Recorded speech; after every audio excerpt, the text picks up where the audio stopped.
ดีค่ะวันนี้เราจะมาทำเมนูเต้าหู้นมสดหวานนุ่มชุ่มฉ่ำเมนูที่เสกให้นมสดธรรมดากลายเป็นเต้าหู้หอมหวานจากการ์ตูนโปเม่ภาค1 เล่ม 6นานาเยลลี่หลักสีสันแห่งเทศกาลวันเด็กมีวัตถุดิบได้แก่นมสดนมข้นจืดนมข้นหวานผงเจลาตินผงวุ้นและฟรุตสลัดเตรียมของครบแล้วก็มาเริ่มขั้นตอนที่1กันค่ะต้มนมให้เดือดแล้วก็แบ่งออกเป็น2ส่วนเริ่มจากตั้งหม้อบนเตาโดยใช้ไฟปานกลางใส่นมสด1 ถ้วยครึ่ง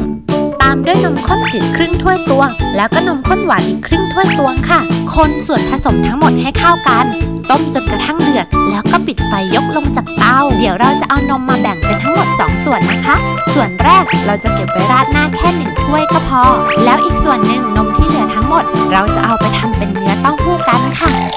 ต่อมาขั้นตอนที่2ค่ะเราจะมาทำเนื้อเต้าหู้กันด้วยการผสมนมน้ำเปล่าแล้วก็ผงวุ้นให้กลายเป็นเนื้อเต้าหู้เริ่มจากการละลายผงเจลาตินค่ะใช้ผงเจลาติน1 ช้อนชาครึ่งแล้วก็น้ำเย็น2 ช้อนโต๊ะพักไว้10 นาทีระหว่างรอเราก็จะมาละลายผงวุ้นกันด้วยการต้มน้ำเปล่า1 ถ้วยตวงเข้ากับผงวุ้น1 ช้อนชาจนกระทั่งเดือดพอเดือดแล้วก็ให้ยกลงจากเตาเติมนมที่เราแบ่งไว้ทำเนื้อเต้าหู้เมื่อกี้นี้แล้วก็เจลาตินที่เราแช่น้ำไว้จนเสร็จตัวเรียบร้อยแล้วละลายทั้งหมดเข้าด้วยกันก็เป็นอันเสร็จแล้วก็เข้าสู่ขั้นตอนที่3ก็คือใส่ถ้วยแต่งหน้าด้วยฟรุตสลัดแล้วก็ราดด้วยนมหอมอร่อยเตรียมแก้วหรือว่าถ้วยน่ารัก